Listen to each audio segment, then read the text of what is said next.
দেখুন বন্ধুরা, আমি ডেমি শাক নিয়ে নিয়েছি। আজকে এই ডেমি শাকের বড়া করব। আপনারা ভিডিওটা দেখতে থাকুন। দেখুন বন্ধুরা, আমি শাকটা কেটে ধুয়ে নিয়ে এসেছি। এবার দিয়ে দেবো বেসন,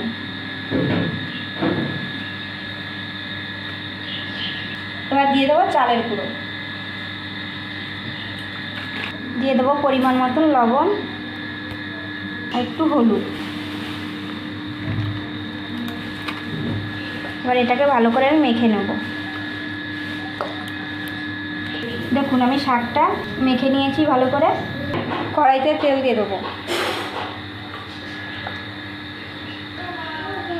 বড়াগুলো এইভাবে ছোট ছোট করে ভেজে নেব।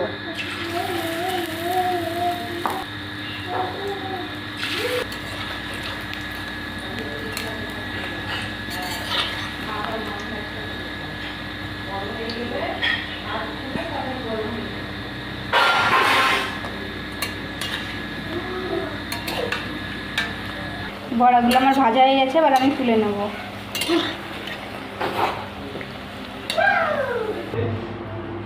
আমি বাকি বড়াগুলো একইভাবে ভেজে নেব।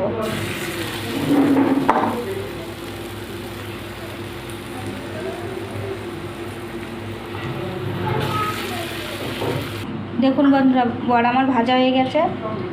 আপনাদের যদি এই রেসিপিটা ভালো লেগে থাকে তাহলে লাইক, কমেন্ট, শেয়ার এবং সাবস্ক্রাইব করে দেবেন।